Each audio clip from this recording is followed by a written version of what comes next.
There's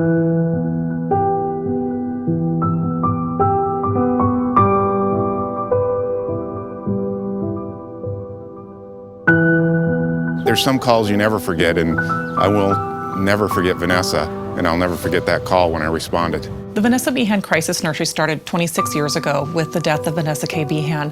She was 2 years old, living here in Spokane with her mom and stepdad, and all we know about her is through her death. She died a very tragic death at the age of 2. The subsequent trial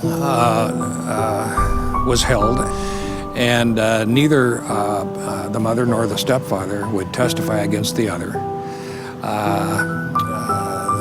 They were unable to prove who struck the fatal blow that ultimately killed her, and they were both let go. The whole aura of that trial and her death and everything else, and then an incomplete conclusion to it, motivated a lot of people in this town to get involved with child abuse, myself included.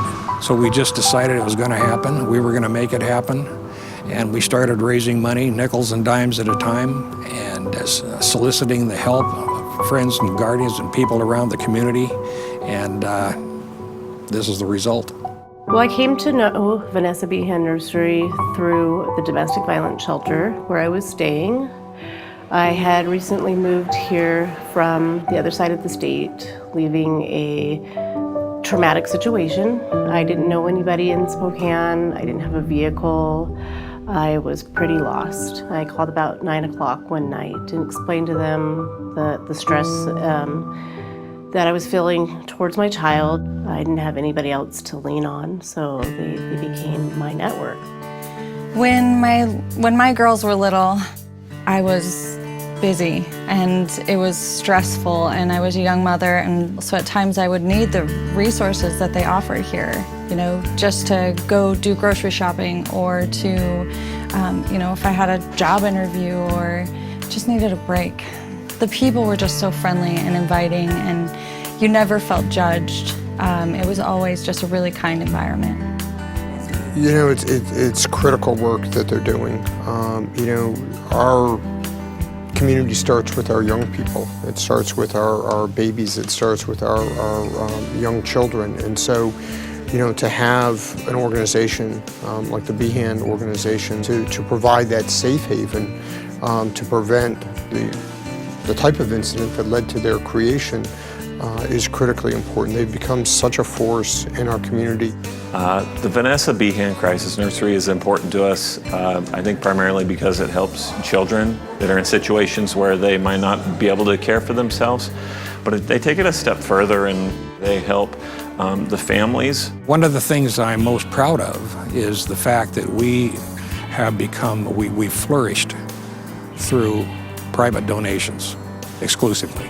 We're 100% community funded, and it takes everybody doing what they can to raise the money for us to be able to take care of our kiddos.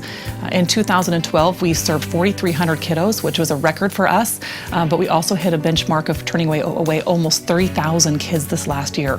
It's devastating when we have to turn away a child, even if it's just one, but to see that record number of almost 3,000 kiddos turned away this last year is overwhelming. Our staff has a really hard time every time they pick up the phone worrying, can we get those children in? If we can't get them in, there is nowhere else for them to go. Are they at risk of being our headline the next day?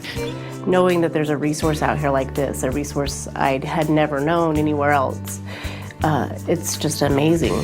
So we know that we've got a positive impact and perhaps even saved the lives of many, many thousands of children by taking them out of an abusive situation and putting them in a very caring, nurturing situation and helping their parents at the same time.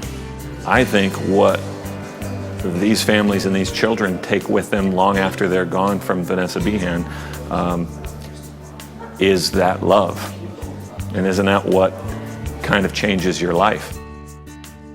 If society can give them an inkling of love, respect, warmth, coddling, whatever they need, they will remember that and think that life is not all doom and gloom.